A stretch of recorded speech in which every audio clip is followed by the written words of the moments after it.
Welcome to the Endpoints podcast, presented by the ALS Therapy Development Institute. I'm Jonathan Gang.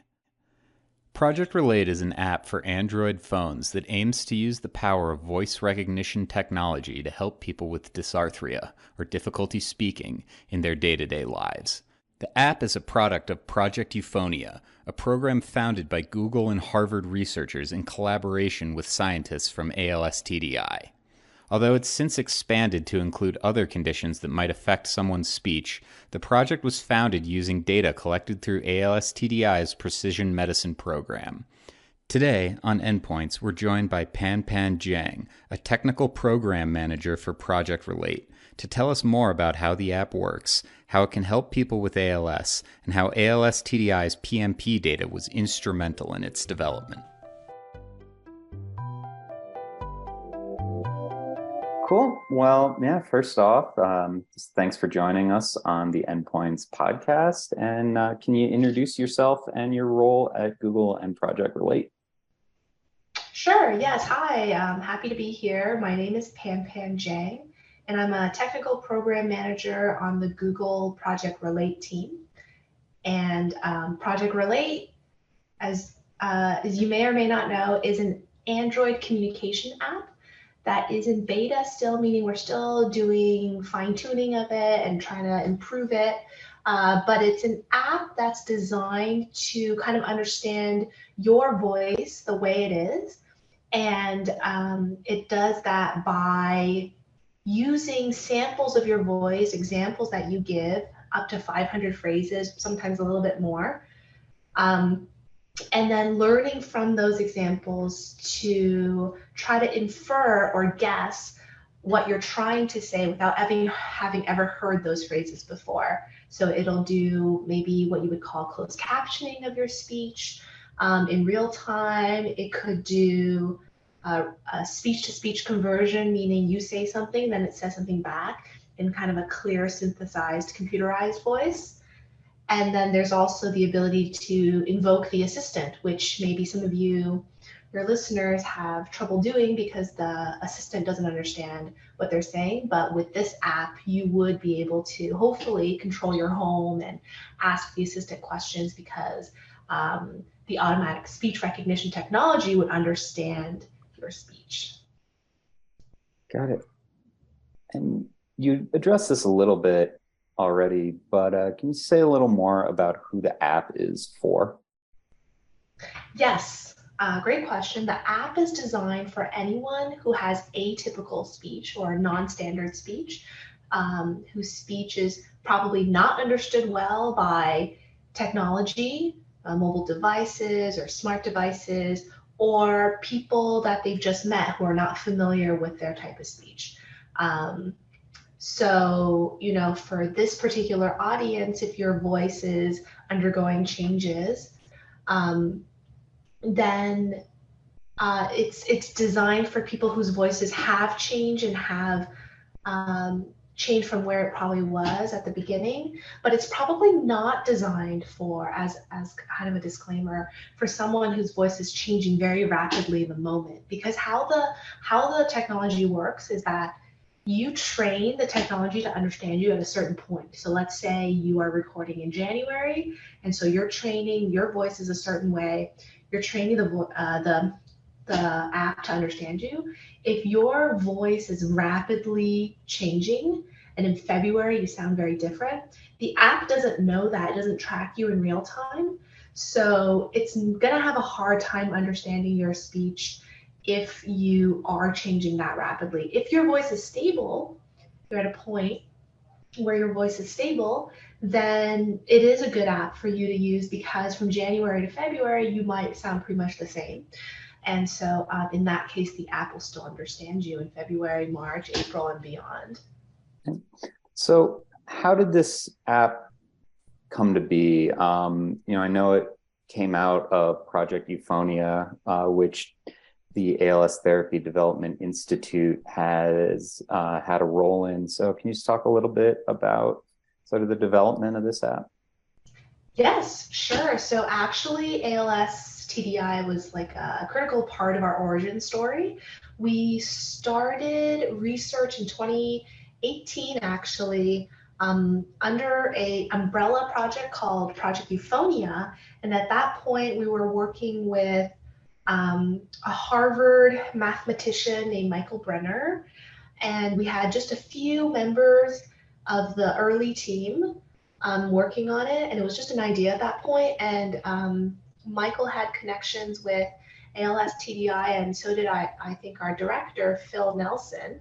And so they met with Fernando and the rest of the team there at ALS TDI and thought that this would be a really interesting project. It actually started as a way to think about, it started as something completely different, as could we see if just from a voice you could predict something like the FRS score of ALS, as like a very early research project. But then we quickly realized, okay, rather than like diagnostic and research, like is there something we can actually do where we could help people right now with technology? It's not clinically driven. The app right now is not a clinical app or a diagnostic app at all. It's just a communication aid. But like a lot of people need that while they're waiting for therapies. And we thought, okay, let's tackle and work on something where we could use what Google's really good at, which is machine learning, speech recognition, automatic speech recognition, speech-to-speech conversion, use what is in our wheelhouse and apply it to something that we haven't really done before, which is try to improve technology, the experience of using technology for people with impaired speech. And you've already talked about how AI speech recognition works more generally, but can you say a little more about why it's more difficult for your average speech recognition app that we all have on our phones to work with someone with dysarthria or other kinds of impacted speech, and how you got around these issues? Sure, yeah. So let's take the example of the Google Assistant. The Google Assistant understands most people because it has seen a lot of examples, like millions of examples of speech that is what we call typical. So that when you get a Google Assistant, you can just use it out of the box because it has so many examples of people whose voices sound like yours, like not the timbre or the tone or, all those things change from voice to voice. And of course, our voices are our identity, but they've seen enough of those examples where it's similar enough that's going to understand your voice. However, what it's not seen a lot of examples of, and we actually think it's seen maybe no examples of, are people whose voices are atypical, like somebody who has dysarthria. And so we thought and we hypothesized that the basis of what we do for standard speech recognition, which is using a machine learning model to train on types of speech and then infer what they're saying, could be applied to something like dysarthric speech if it could see enough examples of that speech. So the issue wasn't really the machine learning part, it was really on the data side. So like it had just never seen that type of data. It's like asking someone to identify a particular species of bird and you've never seen that bird before. You wouldn't be able to do it. So that's why Project Euphonia started in 2018, which we were just trying to get the data to train the models and teach them really how to understand and interpret atypical speech. So with that hypothesis, we started gathering the data, and it turned out, luckily for us, that the hypothesis was correct, that given the right set of data and the right labels, so the labels in this case would be what was actually said. We have a ground truth kind of.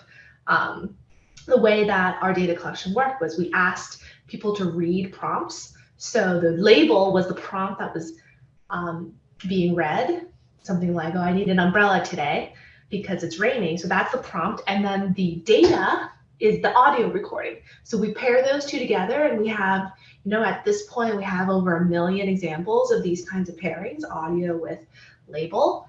And then we feed that all into a model, and then the model is able to understand that type of speech. So it turned out that was correct. The hypothesis that we could teach a model to understand impaired speech was correct. And so then we shifted from the research phase, which was focusing on, this question to a product development phase where we said, could we take these learnings and help anyone with atypical speech kind of get a speech recognition model that works for them? And that's how Project Relate, our app, was born.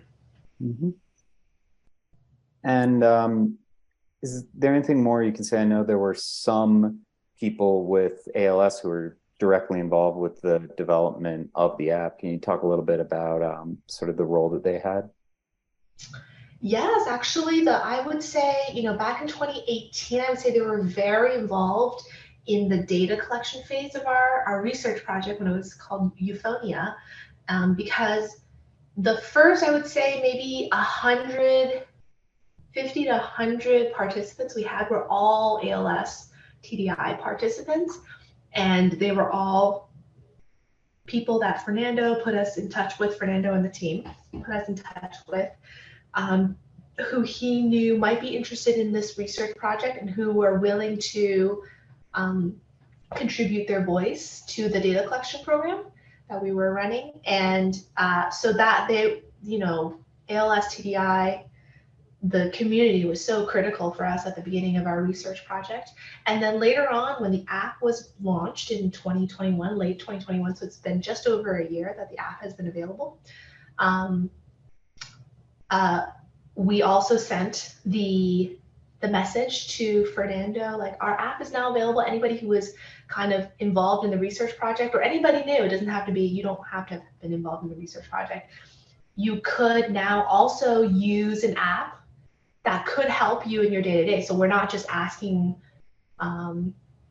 for you to contribute your voice. We're also saying, okay, you could get something back that would be useful for you. And so Fernando did, lots of like social media stuff and emails and newsletters, and the community was we let the community know that the app was available, and there's no way for us to track if people signed up. But we hope, based on the kind of participation from this community in the past, we think that, yeah, there are definitely ALS TDI participants who are hopefully finding the app useful and using it. Got it. And when someone downloads Project Relate, you said that you record up to 500 phrases. Can you say a little bit more about what the process is like for getting it to recognize their voice? Sure. So you download the app, which we'll let you know the link at the end of this podcast. But you download the app, and the first thing you'll do is, you go through an enrollment flow where you're kind of answering some questions, and then you will be asked to start recording prompts on cards. They'll show up as cards on the app. So the cards could say, like I mentioned earlier, I need an umbrella today, or what time is it? Short, pretty short, to some of them are a little bit longer. Some of the phrases have more to do with like the assistant asking a question, like, when was Tom Cruise born? Or it could be more conversational, like, I'm planning to go to the store today.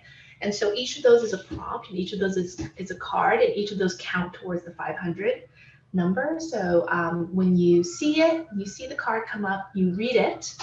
And the important thing here is to be in a place that is quiet, doesn't have a lot of background noise, minimize environmental noise, and then for you to read the prompt as accurately as possible. And so once you record, you go to the next phrase, and you can record that phrase. So 500 it does sound like a lot, but you don't need to do it all at once. You can break it up in as many sessions as you want, and the majority of our users are able to record all 500 phrases in just about 2 hours or less. So some users take much less time, some users can take more, but 75% of users are able to record in 2 hours or less total time, not you don't have to do it all at once.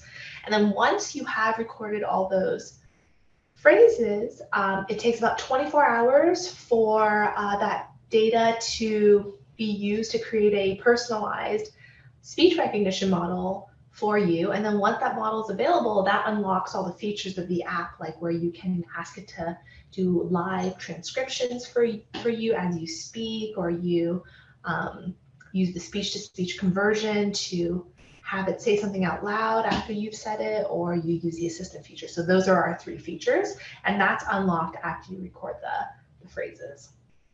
Mm-hmm. You just got into some of the features. Can you say a little more about what people can use the app for once they've gotten it to recognize their voice? Sure, yeah. So I've mentioned the features by name, and maybe I can just give some examples of how they are used. So the first feature is what we call listen. This is kind of the live transcription feature, where you could use it, for example, some of our users are using it to live caption themselves on a video call. So you can share the screen of the app in a video call and have it live transcribing you while you're on a video call. Some people use it when they are when they're just talking to someone face to face, and they just hold it next to them, the app next to them, and it's doing kind of a live transcription. A couple of our users are using it to dictate plays and novels that they're writing because they have limited mobility to type, so they're relying mostly on voice dictation for their novels and plays. So that's the first feature. That's the listen feature. It's just transcribing. And then the repeat feature is our speech-to-speech conversion, and that is, imagine I say something to the app like, I'd like to order a black coffee, and then it repeats it in computerized voice. And so that feature is used more, we've seen it used in kind of transactional settings where you're ordering a coffee, for example, at a drive-through, or you are a little bit farther from someone at a store and they can't quite see your screen, but they could just hear what the app is saying, repeating after you. And so that's our repeat feature. And then the assistant feature relies on automatic speech recognition, kind of the same technology as the listen feature, where you say something and it's transcribing you, but this case it's transcribing you into the assistant, so that the assistant can act on those. You know, if you say, what's the weather like today? The assistant will pull up the weather for today, just like you would normally, if you're familiar with like Siri or Assistant or Alexa, you know, it's just pulling up the information that you're asking, so it's more informational, that feature. One thing I forgot to mention about repeat, since I'm talking about home automation now a little bit, and Assistant, is that a lot of people use the Assistant for home automation, but not everyone has a Google Assistant. So the repeat feature has a function that allows you to append like a Siri or Alexa at the beginning of the spoken sentence, so that even if you have, let's say, all Amazon Alexas in your home, you could activate those by appending that hot word at the beginning, and then the feature will repeat what you want done. So it's nice because it's a little bit agnostic to what platform you're using for home automation, and you can use it across different platforms. And once again, you really addressed this at the beginning, but for diseases like ALS that progress over time and where people's speech can deteriorate, you know, is there any way to know how long the model will work for them? And do sometimes people have to retrain their model as the disease progresses? Yeah, that's a really excellent question. So we are still right now working on that on the research side. So how do we kind of tackle this issue of people's voices changing over time and then the model not working for them as well anymore? And then in our research, we found that there are a few things that we could do to improve the model performance. We could ask for new recordings and add those to the existing ones. We could just replace the old ones and just take completely new recordings. Or maybe we could even use something that is like a standardized model that kind of works better out of the box for all these users, no matter how their voice progresses. And it's not going to be as good as the personalized model, but maybe it's better than the out of the box model you would get on your phone anyway. So right now, we don't have a solution in our app. It's still in the research phase. And so I would say it's not, I don't have an answer for someone who says, how long will this work for me for? But I think that I would say if your voice has changed significantly from the time that you recorded, the app would stop being useful. So maybe for a lot of our users, they're kind of finding the app useful at a time or a place where they have more kind of stable voice. We have a user whose voice that we met through ALS TDI, whose voice has been stable for about 10 years. And I know that's rare, but that's kind of for him, it'll be much more useful for a longer period of time. Are there any other limitations on who can use Project Relate? Like, is it only for people who speak English? Does it have any issues with different kinds of access? And, similar to the last question, are you working on ways to expand people who can use the app? There are some limitations. So right now the app is for adults, so 18 years and older.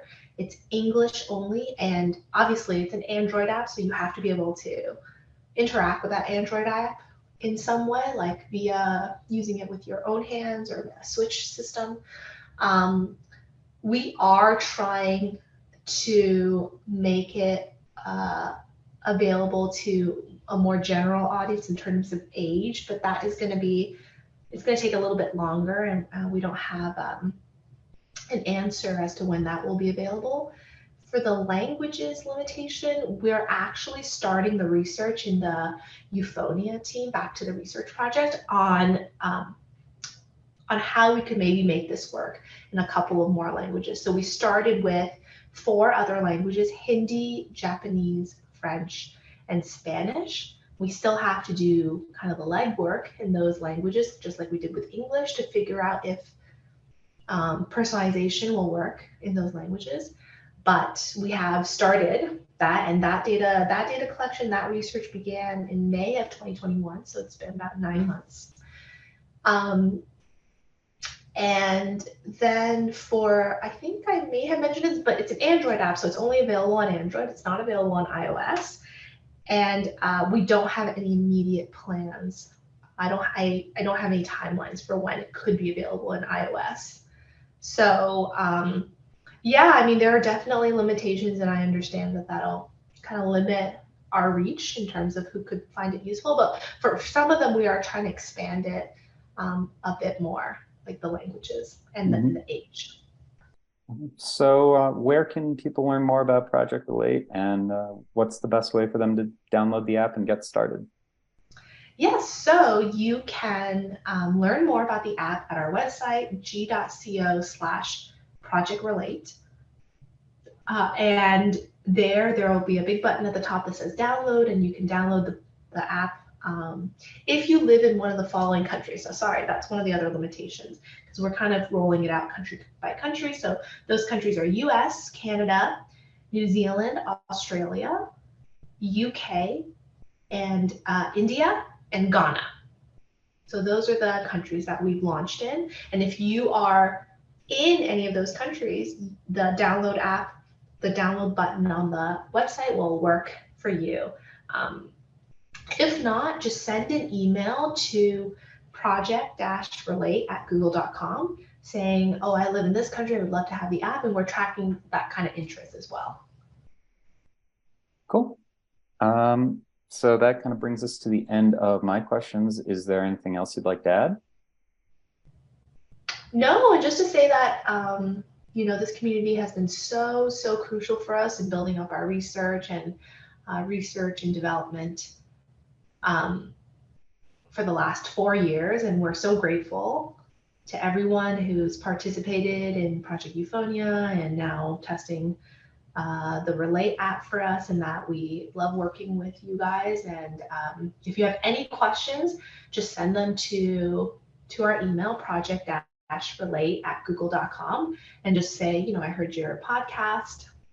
I heard Pan-Pan talking on the podcast, or any questions, and we can respond directly to you. Awesome. Well, thanks so much for joining us today. Okay, thanks so much, Jonathan.